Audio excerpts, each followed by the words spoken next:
Hello students, welcome back. और आज जो है that is lecture number 5, right. In the lecture number 4 हमने डिस्कस किया था about the negative inter specific interaction, right. बहुत ही इंपॉर्टेंट है पैरासिटिज्म प्रेडिशन, राइट। इस पर मैं एक और इम्पॉर्टेंट चीज बताना चाहता हूँ कि ये पैरासिटिज्म, ये प्रेडिशन या फिर आप कमेंसलिज्म की बात कर लो। Commensalism is a positive interaction, right. So ये तीनों जो है इनमें एक चीज कॉमन है कि जो इंटरैक्टिंग स्पीशीज होंगे, राइट। ध्यान से सुनना है मैं जो बता रहा हूं कि जो प्रेडिशन है, जो पैरासिटिज्म है ये, और जो कमेंसलिज्म है, इनके तीनों के बीच में एक चीज कॉमन है। और वो क्या है? जो इंटरैक्टिंग स्पीशीज है वो क्या रहते हैं? काफी नजदीक रहते हैं। They are closely species, right. वो जो है नजदीक रहते हैं एक दूसरे के, राइट। तो इसको आप लोगों को याद रखना है। आज जो है आज का जो टॉपिक है वो है इकोसिस्टम, राइट। इकोसिस्टम आज का टॉपिक है। इकोसिस्टम जो टर्म है वो किसने दिया था? A J Tansley, very important, right. Ecosystem word किसने दिया था? A J टेंसली, right. नेक्स्ट जो एजे टेंसली है उन्होंने इकोसिस्टम को लेकर एक बात कही थी, और ये बात थी according to Tansley, ecosystem is a symbol, right, of structure function of nature, right. So ये जो इकोसिस्टम होता है ये क्या है? ये एक सिंबल है। किस टाइप का सिंबल है? Structure and functional symbol of the nature, right. आगे बढ़ते हैं।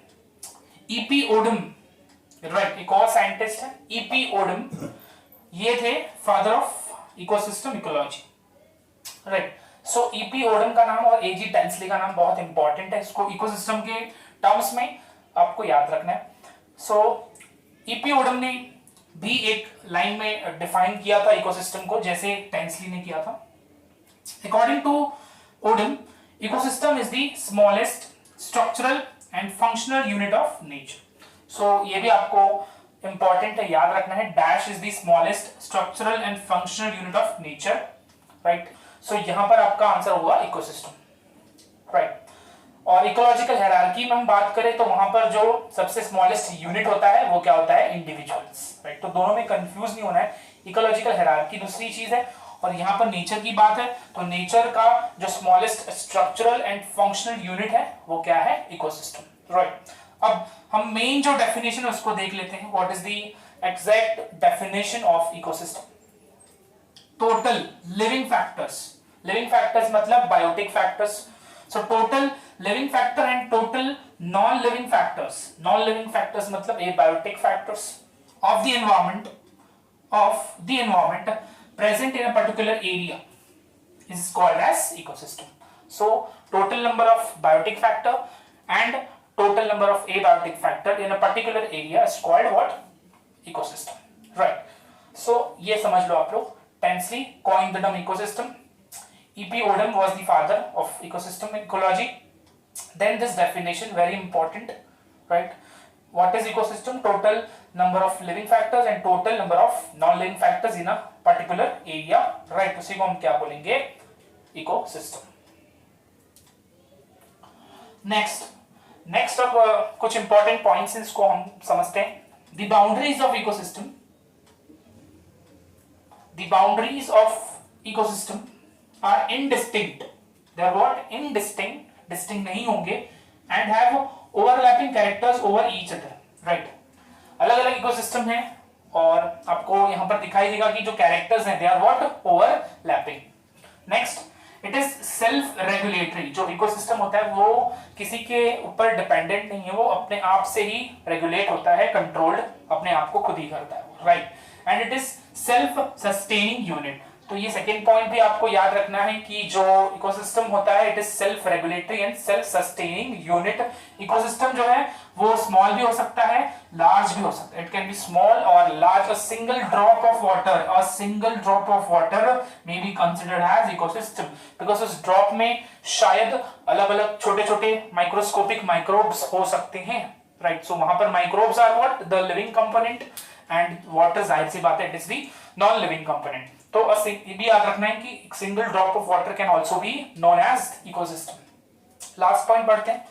इकोसिस्टम मे बी टेम्पररी और परमानेंट, राइट। टेम्पररी भी हो सकता है, suppose we say garden, right. So garden जो है एक जगह पर बन जाए, फिर उसको अचानक से किसी रीजन की वजह से वो उसको वहां से हटा दिया जाए, राइट, डिस्ट्रॉय कर दिया जाए, तो वहां पर ये एक एग्जांपल हो गया of temporary ecosystem, right. So garden को आप समझ सकते हो as a temporary ecosystem, right. So ये जो इंट्रोडक्शन पार्ट है इसको याद रखना, ये कुछ पॉइंट्स हैं जो आपका कॉन्सेप्ट बिल्ड करने में हेल्प करेंगे। दो साइंटिस्ट के नाम A G Tansley and E P Odum, and of course the definition of the ecosystem. So students, अब आगे हम पढ़ लेते हैं about the types of ecosystem, right. So there are two types of ecosystem, पहला है नेचुरल और दूसरा है आर्टिफिशियल, राइट। अब नेचुरल इकोसिस्टम मतलब क्या, जो नेचर में क्रिएट हुआ है, right, it is independently, right, वो इंडिपेंडेंट है। और दूसरी चीज आर्टिफिशियल इकोसिस्टम, आर्टिफिशियल इकोसिस्टम क्या होता है, जो क्रिएट किया जाता है with the help of human efforts. जो आर्टिफिशियल इकोसिस्टम होता है it is created with the help of human efforts, right. So यहाँ पर हम देखते हैं पहले व्हाट इज नेचुरल इकोसिस्टम। पहला टाइप क्या है, नेचुरल इकोसिस्टम, राइट। नेचुरल मैंने ऑलरेडी बता दिया जो कि नेचुरली क्रिएट होता है, राइट। इसमें दो टाइप है, पहला है टेरेस्ट्रियल इकोसिस्टम, टेरेस्ट्रियल मतलब लैंड इकोसिस्टम, राइट। अब लैंड इकोसिस्टम में क्या क्या आएगा, forest, tree, grassland, desert ecosystem, right. So forest ecosystem, tree ecosystem, grassland ecosystem, desert ecosystem, right. Forest आप देख रहा होगा आपने, फॉरेस्ट में क्या होते हैं, प्लांट्स वगैरह प्रेजेंट होते हैं, राइट। सॉइल, मिट्टी होती है, राइट। उसके बाद फिर वहां पर बर्ड्स दिखाई देंगे, तो यहाँ पर आपको दिख रहा है बायोटिक फैक्टर भी है और एबायोटिक फैक्टर भी है, right. Same goes with the desert, desert में भी आपको ट्रीज दिखाई देंगे, मिट्टियां दिखाई देंगी, कुछ माइक्रोब्स दिखाई देंगे, एलिफेंट्स दिखाई देंगे, राइट। सो यहाँ पर आपको समझ में आ रहा है कि जो टेरेस्ट्रियल इकोसिस्टम है वो जनरली हम क्या समझेंगे, it is on land, right. Ecosystem का मतलब क्या है, मैंने बताया कि जहां पर हमको total number of biotic component और जहां पर total number of abiotic component एक जगह पर होंगे इन अ पर्टिकुलर एरिया, उसी को बोला जाता है इकोसिस्टम। तो दो कंपोनेंट है इकोसिस्टम के, इसको याद रखना है। There are two components of ecosystem, non-living called abiotic, living called biotic, right? So इसको समझो what is terrestrial ecosystem। दूसरी टाइप का नेचुरल इकोसिस्टम है एक्वाटिक इकोसिस्टम। पहले टाइप का हमने देखा, first type of natural ecosystem is terrestrial, second type of natural ecosystem is aquatic. Aquatic से आपको समझ में आ रहा है जनरली ऐसा इकोसिस्टम जिसमें वाटर की बोल सकते हो आप इन्वॉल्वमेंट होगी। वाटर क्या है, एबायोटिक है अभी, राइट। सो पहला है, इसमें भी दो टाइप है, राइट। एक्वाटिक में दो टाइप है, lentic and lotic. Lentic ecosystem क्या होता है, स्टैग्नेंट वाटर। स्टैग्नेंट वाटर मतलब क्या होता है, स्टिल वाटर, जो फ्लो नहीं होता। Okay, so what is stagnant water, जो फ्लो नहीं होता, it is a still water, right. So इसमें एग्जांपल आएगा लेक, पॉन्ड, स्वैम्प। स्वैम्प क्या होता है, it is nothing but soft wetland, it is a soft wetland, right, दलदल type. Okay, सो यहाँ पर लैंटिक इकोसिस्टम जो है it is a type of aquatic ecosystem, जहां पर आपको किस तरीके का वाटर दिखाई देगा, स्टिल वाटर, इनएक्टिव होगा बोल सकते हैं, या फ्लो नहीं करेगा, राइट। सो इसमें आपको लेक दिखेगा, लेक का जो पानी आप देखोगे तो स्टिल होता है, पॉन्ड का भी पानी देखोगे तो स्टिल होता है। और उस पानी में क्या होते हैं, उस पानी में शायद माइक्रोब्स हो सकते हैं, उस पानी में फिश हो सकता है, राइट, उस पानी में प्लांट हो सकता है, राइट। सो वहां पर भी दो चीज दिख रही है आपको, water abiotic, plant microbes, fish that is biotic, right. Next है lotic ecosystem, right. Lotic ecosystem is a second type of aquatic ecosystem, जिसमें आपको जो वाटर है वो कैसा होगा, running fresh water, running opposite है दोनों, राइट। लिंटिक में जो वाटर है वो फ्लो नहीं कर रहा है, लॉटिक में वाटर जो है वो फ्लो कर रहा है, it is running fresh water ecosystem. इसमें एग्जांपल आप आएगा रिवर, रिवर अगेन, रिवर में आप देखोगे सो पानी जो है वो फ्लो होते रहता है, हाई टाइड, लो टाइड। उसके बाद उसके अंदर भी क्या होते हैं, बड़े बड़े फिश, डॉल्फिन, वेल्स, राइट। सो वहां पर भी आपको दो चीज दिखाई दे रही है, एक बायोटिक है वाटर, और जो है दूसरी क्या है, biotic, that is fish, whale, dolphin, right. So abiotic क्या है, वहां पर अगेन वाटर ही है, क्योंकि हम किसकी बात कर रहे हैं, एक्वाटिक इकोसिस्टम की, राइट। तो यहाँ पर पानी जो है वो non living, that is abiotic, और वहां के जो उसके अंदर रहने वाले जो एनिमल्स, प्लांट्स है वो क्या है, बायोटिक है। So this was about the natural ecosystem. दो टाइप है, right, terrestrial, aquatic. Terrestrial, right, इसमें एग्जांपल आएगा forest, grassland, desert, trees etcetera, right. Aquatic में दो टाइप है, लेंटिक एंड लॉटिक। लेंटिक में जो वाटर होता है वो रन नहीं करता है, it is still water, stagnant water. Example याद रखना है, lake, pond, swamp. And lotic ecosystem क्या होता है, ऐसा इकोसिस्टम जिसका वाटर जो है वो लगातार एक्टिव है, फ्लो करता है, रन करता है, राइट। इसमें एग्जांपल है रिवर। आगे बढ़ते हैं, artificial ecosystem, very important again, right. अब इस पे बहुत ही कम क्वेश्चंस आते हैं, हाँ एग्जांपल्स वगैरह पूछ लेंगे, otherwise very very rare questions आते हैं इस पे। सो आर्टिफिशियल इकोसिस्टम क्या होता है, मैंने बताया जहां पर ह्यूमन इंटरफियरेंस होता है, राइट। जहां पर ह्यूमन इंटरफियरेंस होगा उसको हम क्या कहेंगे, मैनमेड इकोसिस्टम और या फिर artificial ecosystem, right. So it is manmade, जैसे मैंने बताया। एग्जाम्पल क्या हो सकता है, लैंड या फिर टेरेस्ट्रियल के लिए क्या एग्जाम्पल हो सकता है, क्रॉपलैंड, गार्डन्स, राइट। यहां पर भी आप दो टाइप इसको समझ सकते हो, आर्टिफिशियल को भी, आर्टिफिशियल में भी दो टाइप आप लिख सकते हो, टेरेस्ट्रियल, एक्वाटिक। टेरेस्ट्रियल में क्या आएगा, गार्डन, क्रॉपलैंड, राइट। और एक्वाटिक में क्या आएगा, एक्वेरियम। एक्वेरियम जो है वहां पर आप ह्यूमन इंटरफेरेंस देखते हो, राइट। जो एक्वेरियम को बनाने का काम है वो कौन करता है, ह्यूमंस। गार्डन्स को बनाने का काम कौन करता है, ह्यूमंस, राइट। क्रॉपलैंड एक एग्रीकल्चर फील्ड जो है वहां पर भी आप किसको देखते हो, ह्यूमंस को देखते हो, राइट। सो इसको याद रखना है कि ये भी दो टाइप के होंगे, मैंने यहाँ पर मेंशन नहीं किया है, बट आप समझ सकते हो कि जो आर्टिफिशियल इकोसिस्टम है उसमें cropland, garden, they are the examples of the terrestrial ecosystem and aquarium is the example of aquatic ecosystem, right. So ये हमने पढ़ लिया about the two types, right. Component के बेस पर हमने ये पढ़ा है, राइट। कौन सा कंपोनेंट है, कौन सा एबायोटिक कंपोनेंट प्रेजेंट है, राइट। अब आगे हम डिस्कस करेंगे the types on the basis of size, right. किस बेस पर हम डिस्कस करने वाले हैं अब, on the basis of the size. Mega ecosystem क्या कहा जाएगा, ओशन को और सी को या फिर ओशन को क्या कहा जाएगा, mega ecosystem, right. Macro ecosystem किसको कहा जाएगा, फॉरेस्ट को। तो यहां पर देखो, यहां पर आपको दिख रहा है कि हम जो एरिया है उसको ज्यादा कंसिडर कर रहे हैं, राइट। डायमेंशन को हम ज्यादा कंसिडर यहां पर कर रहे हैं। सो मेगा में ओशन और सी, मैक्रो में फॉरेस्ट, देन माइक्रो इकोसिस्टम में क्या आएगा, पॉन्ड्स। यहां पर आप पॉन्ड्स लेक लिख सकते हो, right. Then the nano ecosystem में क्या आएगा स्टूडेंट्स, ड्रॉप ऑफ वाटर, जैसे मैंने इसके पहले वाले लेक्चर में बताया, राइट। सो इसको याद रखना, ये एग्जांपल्स तो एटलीस्ट आपको याद रखने ही है, राइट। और इस पे जनरली क्वेश्चंस आएगा तो यहां से आएगा, राइट। एग्जांपल्स अगेन, ये एग्जांपल्स यहां पर सिर्फ एग्जांपल्स आपको अच्छे से याद होने चाहिए, राइट।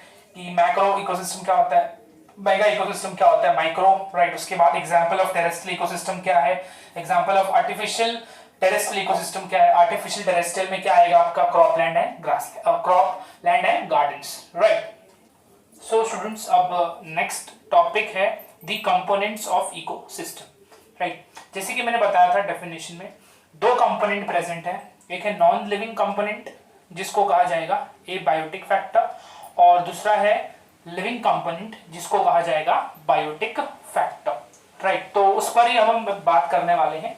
सो जैसे कि यहां पर लिखा हुआ है, components of ecosystem, every ecosystem, कोई भी इकोसिस्टम हो वहां पर दो कंपोनेंट जरूर प्रेजेंट होंगे, एक है बायोटिक कंपोनेंट और दूसरा है एबायोटिक कंपोनेंट, राइट। सो पहले हम बायोटिक कंपोनेंट्स की बात करेंगे। तो बायोटिक कंपोनेंट्स में आपको दिखाई देंगे प्रोड्यूसर्स, आपको दिखाई देंगे कंज्यूमर्स, आपको दिखाई देंगे डीकंपोजर्स, राइट। डीकंपोजर्स क्या होते हैं, माइक्रोब्स। प्लांट क्या होते हैं, प्रोड्यूसर्स। एनिमल्स क्या होते हैं, they are what, consumers, right. जो कि डायरेक्टली और इनडायरेक्टली किसके ऊपर प्रेजेंट होते हैं, डिपेंडेंट होते हैं on the producers, right. So पढ़ लेते हैं हम पहले biotic component. It involves all livings, जितने भी लिविंग्स हैं सारे, right. Can be plant, animal और माइक्रोब्स ऑफ इकोसिस्टम। तो जितने भी लिविंग है इकोसिस्टम में, जितने भी लिविंग ऑर्गेनिजम्स हैं इकोसिस्टम में, वो सब क्या है, बायोटिक कंपोनेंट हैं, right. Biotic components are mainly of two type. कितने टाइप के होंगे, टू टाइप। पहला क्या है, प्रोड्यूसर्स, राइट। प्रोड्यूसर्स, आप सभी को पता है कि what is producer, right. So producer जो है वो क्या करेगा, कोई चीज क्या करेगा, बनाएगा, राइट। सो प्लांट, बहुत ही बेसिक इंफॉर्मेशन है ये, आप सभी को पता है। प्लांट जो है they perform photosynthesis, right.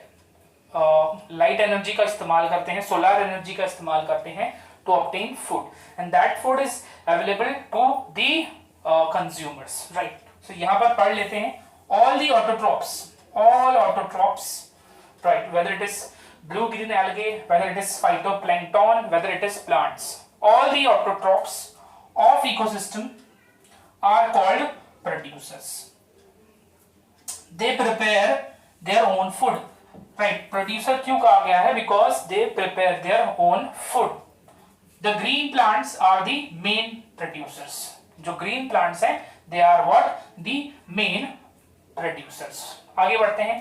In the process of photosynthesis, in the process of photosynthesis, producers absorb solar energy, right? Solar energy absorb करते हैं from the sunlight and convert it into chemical energy. Chemical energy, that is organic molecules. So producers are also called transducers or converters. They are basically a converter. वो लोग क्या कर रहे हैं, एक जो सोलर एनर्जी है उसको किस में कन्वर्ट कर रहे हैं, केमिकल एनर्जी में। आगे बढ़ते हैं। Energy enters the ecosystem through the producer, right. सही बात है ना, जो एनर्जी है वो इकोसिस्टम में कहां से आ रही है, वाया प्रोड्यूसर, राइट। इसीलिए उसको क्या कहा गया है, कन्वर्टर या ट्रांसड्यूसर भी, बिकॉज जो लाइट एनर्जी है वो इकोसिस्टम में आ रही है, राइट। और उसके आने का जो जरिया है वो कौन है, the plants, the producers. The solar energy is the only ultimate, solar energy is the only ultimate source of energy in ecosystem, right. So एक अल्टीमेट सोर्स ऑफ एनर्जी की बात करें तो वो कौन है, light energy, solar energy obtained from sun, right. The energy is available, जो energy अब मिली है, राइट, वो अवेलेबल होती है for the remaining living organisms, right. तो प्लांट जो है वो जो है क्या करता है, जो एनर्जी है उसको लेकर आता है, जो सोलर एनर्जी उसको लेकर आने में कौन सबसे बड़ा रोल प्ले करता है, दी प्रोड्यूसर्स, प्लांट्स। फिर जो एनर्जी है वो आगे क्या होती है, ट्रांसफर होती है धीरे धीरे टू दी कंज्यूमर्स। अब एक्वाटिक इकोसिस्टम की बात करते हैं, तो लैंड की बात करी, प्लांट्स, राइट। एक्वाटिक इकोसिस्टम में जो प्रोड्यूसर होते हैं वो कौन होते हैं, the floating plant that is phytoplankton, very important. Aquatic ecosystem में कौन होता है producer, phytoplanktons, floating plants, right. तो they are what, the major autotrophs, right. So ये बेसिक इंफॉर्मेशन है आई गेस, और इसमें से जो है काफी चीजें आपने पहले ही पढ़ी हुई है। So this is about what, biotic component, producer, right. Consumers के बारे में भी हम पढ़ने वाले हैं, सो ध्यान से चलना है। बायोटिक कंपोनेंट हम पढ़ रहे हैं, उसके हमने फर्स्ट कंपोनेंट को पढ़ा है, that is producer. So students, अब नेक्स्ट है अबाउट दी कंज्यूमर्स। प्रोड्यूसर के बारे में हमने पढ़ लिया, राइट। अब नेक्स्ट है कंज्यूमर्स। कंज्यूमर्स क्या होते हैं, दे ऑल आर हेटेरोट्रॉप्स, सब जो है किसके ऊपर डिपेंडेंट होंगे, on the producers, the converters, the transducers. They are the heterotrophs, right, of the ecosystem, and hence they are what, the consumers, right. So consumer जो है they directly, herbivores जो है वो directly dependent होते हैं producer पे, right. जो herbivores होते हैं वो किसको खाते हैं, ग्रीन प्लांट्स को खाते हैं, राइट, प्लांट्स को खाते हैं। And indirectly that is carnivorous, carnivorous जो है वो किसको खाते हैं, herbivores को। सो डायरेक्टली कौन डिपेंडेंट है प्रोड्यूसर पे, herbivores, एंड इनडायरेक्टली कौन डिपेंडेंट है प्लांट्स पर, कार्निवोरस। बिकॉज प्रोड्यूसर और कार्निवोरस के बीच में जो इंटरमीडिएट है वो है हर्बीवोरस, राइट। सो हर्बीवोरस को कौन खाएगा, the carnivorous. They are dependent on the producers for the food, right. So generally आप देखोगे तो कंज्यूमर्स में हेटेरोट्रॉप्स होंगे, और ये हेटेरोट्रॉप्स कौन से herbivorous, carnivorous and another omnivorous, right. Next देखते हैं types of consumers, right. Types of consumers दो टाइप होंगे, एक है मैक्रो कंज्यूमर्स, दूसरे हैं micro. Macro consumers and micro consumers. Macro consumers also called phagotrophs, इनको क्या कहा जाएगा, फैगोट्रॉप्स या फिर होलोजोइक, एक और नाम है होलोजोइक, क्या नाम है, होलोजोइक। अब ये कैसे जो है वो फूड लेते हैं ये देखते हैं। They digest their food inside the body, क्या करते हैं, they digest the food inside the body, that is first ingestion then digestion, right, पहले खाएंगे, right, via the alimentary canal, right, mouth के थ्रू, एंड ऑफ कोर्स उसके बाद digestion होगा, right. So they are what, macro consumers. Macro consumers are of the following types, तीन type के जो macro consumers हैं वो है primary consumers which are called secondary producers. Primary producer कौन है, प्लांट्स। सेकेंडरी प्रोड्यूसर कौन है, the primary consumers, that is herbivorous. Primary consumer मतलब याद रखना है हर्बीवोरस, राइट। अब इनको सेकेंडरी प्रोड्यूसर क्यों बोला है, बिकॉज जो कार्निवोरस है या फिर आप बोलो जो सेकेंडरी कंज्यूमर्स हैं, they are dependent on the primary consumer, इसीलिए इनको बोला है secondary producers. Such living organism obtain food directly from producers, right? Plant से direct ये food obtain करेंगे, right? And hence they are known as primary consumer. सबसे पहले plant से यही खाना लेते हैं, right? इस वजह से इनको कहा गया है primary consumer. Example क्या आएगा, herbivores. All the herbivores of the ecosystem. It can be cow, it can be rabbit, it can be grazing cattle. It can be cow, it can be rabbit, it can be grazing cattle. So this is about what, primary consumers, which are generally herbivorous. Secondary producers कहा गया है, right, because they directly obtain the food from the plants or producers. Next है secondary consumers, also called primary carnivorous. Secondary consumers also called primary carnivorous.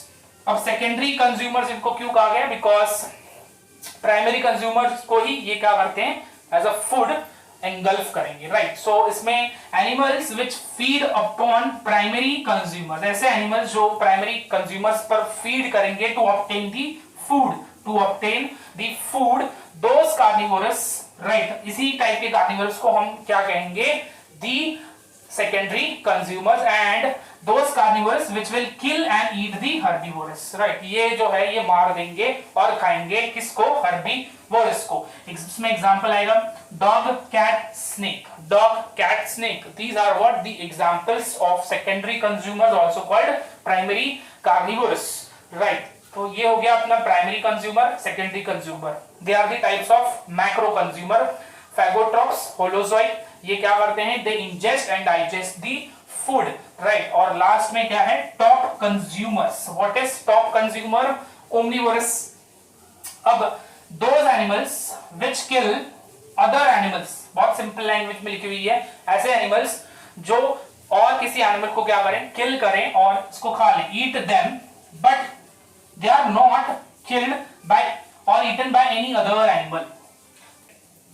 सो इसमें example क्या आएगा, lion, man, hawk, right. So इसको याद रखना है कि top consumers क्या होते हैं, ऐसे कंज्यूमर्स जो किसी और एनिमल्स को तो खा सकते हैं बट उनको कोई भी नहीं खाने वाला है इन दी नेचर। सो इसमें एग्जांपल है लायन, मैन है, hawk, right. So this is about the types of macro consumer. मैं फिर से बता रहा हूं, दो टाइप के कंज्यूमर्स हैं, एक है मैक्रो, दूसरा है micro, right. So this is macro, three types, primary, secondary and the top consumers. Primary, they are directly dependent on producer. Secondary, they are indirectly dependent, right? And top consumers, they are also indirectly dependent. So next student है micro consumers. Micro consumers, macro हमने discuss किया, right? Next है micro consumers. They are also called decomposers, right? इसमें कोई और types नहीं है, जैसे कि macro consumers में हमने देखा प्राइमरी कंज्यूमर्स हैं, सेकेंडरी कंज्यूमर्स हैं और टॉप कंज्यूमर्स हैं, राइट। जबकि माइक्रो कंज्यूमर्स में ऐसे कोई टाइप्स नहीं है। Micro consumers are called decomposers, they are called saprotrophs, they are called osmotrophs, they are also called reducers.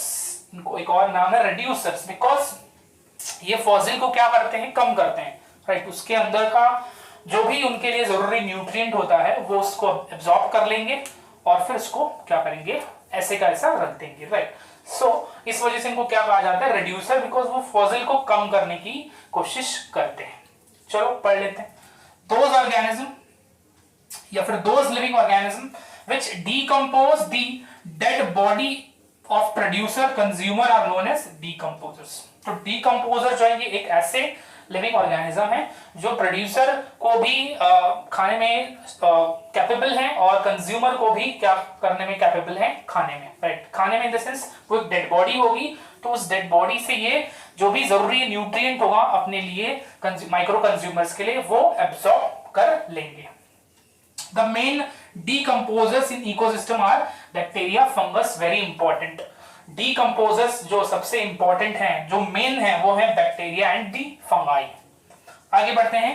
decomposers play a significant role in mineral cycle। आने वाले lectures में हम साइकिल के बारे में डिस्कस करेंगे, राइट। मिनरल साइकिल की मैं बात करूं तो नाइट्रोजन साइकिल। अब नाइट्रोजन साइकिल में बहुत बड़ा रोल प्ले किया जाता है, राइट। राइजोबियम है, राइट। उसके अलावा जो अदर बैक्टीरियाज हैं वो कहीं ना कहीं नाइट्रोजन फिक्सेशन में बहुत बड़ा रोल प्ले करते हैं, इसीलिए यहां पर कहा गया है decomposers play a significant role in the mineral cycle। decomposers are responsible for converting complex organic material of dead animals। complex organic material, right, जैसे आप मान लो पॉलीसेकेराइड, आप मान लो प्रोटीन्स, राइट, आप ले लो फैट, राइट, इन सभी को ये क्या करते हैं, कन्वर्ट करते हैं into a simpler organic matter. किससे, किसके अंदर से, that is the producer in case of plants, animals that is consumers. तो ये क्या कर रहे हैं डीकम्पोजर्स, जो डेड बॉडीज हैं कंज्यूमर्स की एंड प्रोड्यूसर्स की, उसके अंदर से उसको ब्रेक डाउन करकर उसके अंदर से क्या एब्सॉर्ब कर लेंगे, the compounds, right. Which type of compound, the simple organic compound, right. तो इसको आप समझो कि कैसे काम कर रहे हैं। ये क्या करेंगे, जो बॉडी है उसके अंदर से जो कॉम्प्लेक्स ऑर्गेनिक कंपाउंड है उसको सिंपल फॉर्म में कन्वर्ट कर एब्सॉर्ब करेंगे, right, through the process of decomposition and release mineral substance into the soil, right। so अब इसके बाद इनका जो काम होने के बाद जो भी चीज बचती है वो मिनरल्स हो सकते हैं, राइट। तो उस सब्सटेंस को कहां रिलीज किया जाएगा, सॉइल में, where these minerals are reused by the producer। तो कैसे देखो ये साइकिल चल रही है, राइट। सो यहां पर आपको दिख रहा है कि ये साइकिल एक साइकिल फॉर्म में चल रही है, राइट। क्या हो रहा है, जो प्लांट्स हैं वो लाइट एनर्जी को एब्जॉर्ब कर फूड बना रहे हैं, राइट, अपने लिए भी, और फिर उन प्लांट पर या प्रोड्यूसर्स पर कौन फीड कर रहा है, हर्बीवोरस। फिर हर्बीवोरस जो है उन पर कौन फीड कर रहा है, carnivorous, followed by the top consumer, right. उसके बाद शायद कंज्यूमर की या प्रोड्यूसर की डेथ हो जाए तो जो डेड बॉडीज है उस पर कौन फीड करेगा, डीकम्पोजर्स। अब डीकम्पोजर्स जो है वो क्या करेंगे, जो उनके काम की चीज है उसको एब्सॉर्ब कर लेंगे by converting complex organic compound into simple form. उसके बाद कुछ मिनरल्स बचेगा जो कि सॉइल में रिलीज हो जाएगा, और फिर अगेन सॉइल से उसको कौन एब्सॉर्ब करेगा, प्लांट्स। फिर प्लांट से अगेन किधर जाएगा, कंज्यूमर में, अगेन डीकम्पोजर्स उसको सॉइल में रिलीज करेंगे। तो इस तरीके से ये पूरी क्या चल रही है, cyclic process. So that soil is considered as the best resource of mineral, right. So soil जो है उसको इसीलिए क्या कहा जाएगा, the best resource of the minerals.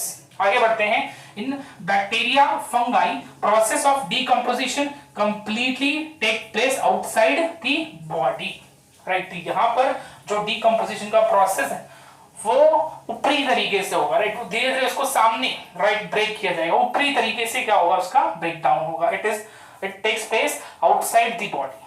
आपने अभी तक देखा कि मैक्रो कंज्यूमर जो है उनके अंदर एक प्रोसेस होता है ingestion, right, followed by digestion. यहां पर जो चीज हो रही है वो कहां हो रही है, आउटसाइड द बॉडी, और मैक्रो कंज्यूमर में क्या हो रहा था, इनसाइड द बॉडी। यही फर्क है, मैक्रो में जो डाइजेशन है वो अंदर हो रहा था और माइक्रो में जो डाइजेशन है वो कहां होगा, बाहर की तरफ, outside the body.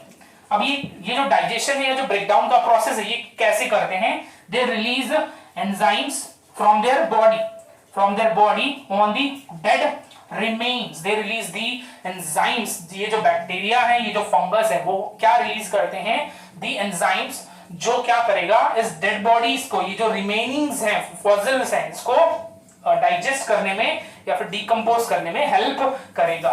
So decompose into simpler organic substance, they absorb it, उसके बाद सिंपल फॉर्म में आने के बाद उसको एब्जॉर्ब कर लेंगे। इस वजह से इसको क्या कहा जाता है, osmotrophs, because they absorb the simple organic compound, they are called osmotrophs. Absorptive भी इसको बोल सकते हैं, right. So this is what is the micro consumer. दोनों में फर्क याद रखना है, मैक्रो कंज्यूमर्स में जो डाइजेशन है वो अंदर होता है बॉडी के, और माइक्रो कंज्यूमर में जो डाइजेशन है वो कहां होगा, outside the body. So next topic students है functional aspects of ecosystem, right. Functional features of ecosystem में बात करूं तो इसमें पहला फीचर रहेगा एनर्जी फ्लो, राइट। कैसे एनर्जी जो है फ्लो हो रही है from the sun to the producer, from producer to the consumers. Next है nutrient cycling, right. Nutrient cycling में एक पर्टिकुलर न्यूट्रिएंट कैसे एक प्लांट से कंज्यूमर्स में जा रहा है, कंज्यूमर से डिकम्पोजर्स में जा रहा है, और डिकम्पोजर से वो कैसे सॉइल या फिर एटमॉस्फेयर में जा रहा है। नेक्स्ट है प्रोडक्टिविटी, राइट। कि जो प्रोडक्टिविटी है वो क्या होती है, basically the amount of product synthesized, right? So that is the productivity, and the final is decomposition. तो ये 4 टॉपिक हैं, they are the 4 functional features of ecosystem। 4 functional features हैं ecosystem के, right?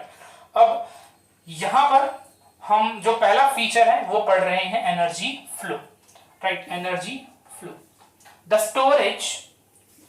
स्टोरेज कितना स्टोर किया, expenditure कितना खर्च किया, एंड ट्रांसफॉर्मेशन कितना ट्रांसफर किया, is based on the 2 laws of thermodynamics. Energy कितना स्टोर किया, राइट, कितना एक्सपेंड किया, राइट, और कितना ट्रांसफॉर्म किया, it is based on the 2 laws of thermodynamics, basic laws of thermodynamics.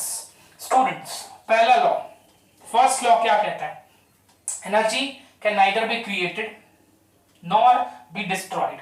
ये आपको पता है, energy can neither be created nor be destroyed but can be transformed from one state to the another state. So यहां पर transformation आपको दिखेगा, right. सो transformation यहां पर हमको दिख रहा है, right. Next thing, second law, ये फर्स्ट लॉ हो गया, right, that is energy can neither be created or it cannot be destroyed, right? It can be transformed from one state to the another. Next students है the transfer of food energy, food से जो energy मिलेगी उसका transfer होता है from one to another organism। food से जो energy मिल रही है वो होती है transfer from one organism to another organism। उस दौरान it leads to loss of energy। जब भी एक organism दूसरे organism को energy दे रहा है, उस दौरान एक एक्टिविटी हो रहा है, एक वर्क हो रहा है, एक फिजिकल वर्क हो रहा है, तो उस दौरान जब भी आप बोलोगे कि ट्रांसफर हो रहा है, राइट, एनर्जी, तो उस ट्रांसफर के टाइम भी कुछ अमाउंट में एनर्जी रिलीज होती है एज हीट एनर्जी। तो यहां पर क्या दिखा आपको, एक्सपेंडिचर, खर्च हुई एनर्जी, किसने खर्च की, एक ऑर्गेनिज्म ने, क्या करने के लिए, फूड की जो एनर्जी है वो किसी और ऑर्गेनिज्म को ट्रांसफर करने के लिए, राइट। सो ये कब होगा, due to metabolic activities, right. अब आगे बढ़ते हैं, further ecosystem are not exempted from the second law of thermodynamics, right. उसको हम सेकेंड लॉ ऑफ थर्मोडायनेमिक्स है ये डिनाई नहीं कर सकते। They need a constant supply of energy, organism को लगातार एनर्जी की जरूरत पड़ती है, राइट। क्यों, to synthesize the molecules they require, उनको नए नए मॉलिक्यूल्स उनके बॉडी उनके सेल के अंदर बने, इस वजह से किसकी जरूरत पड़ती है, energy. And also to counteract the universal tendency toward increasing disorderliness, right. So ये याद रखना है कि जो एनर्जी है उसकी बहुत ज्यादा जरूरत होती है अलग अलग टाइप के एक्टिविटीज करने के लिए, right. So this is about the energy flow, right. पहली चीज याद रखना है, एनर्जी फ्लो जो है उसमें आपको क्या दिखाई देगा, storage, expenditure and transformation. Transformation जो है उसके लिए आप एक लॉ जो है उसका इस्तेमाल करोगे समझने के लिए, that is law, first law of thermodynamic, first basic law of thermodynamics, that energy can neither be created nor be destroyed, it can be converted from one form into another. Then expenditure से आप समझो कि जब भी एक organism दूसरे organism को energy दे रहा है या फिर फूड सप्लाई कर रहा है, उस दौरान वो क्या कर रहा है, फिजिकल एक्टिविटी कर रहा है, जिस वजह से क्या रिलीज होगी, heat energy, again some amount of energy is lost. Third चीज, एनर्जी स्टोर करनी है, और स्टोर क्यों करनी है energy, to counteract the universal tendency towards increasing disorderliness and also to synthesize the molecules which the organism requires, right? So ये तीनों चीज इस दो लॉ से आप काफी इजीली समझ सकते हो, right? So this is about what students, energy flow. Remaining topics हैं nutrient cycling, productivity, decomposition, right? ये आने वाले लेक्चर में हम इसको कवर करेंगे। Thank you very much.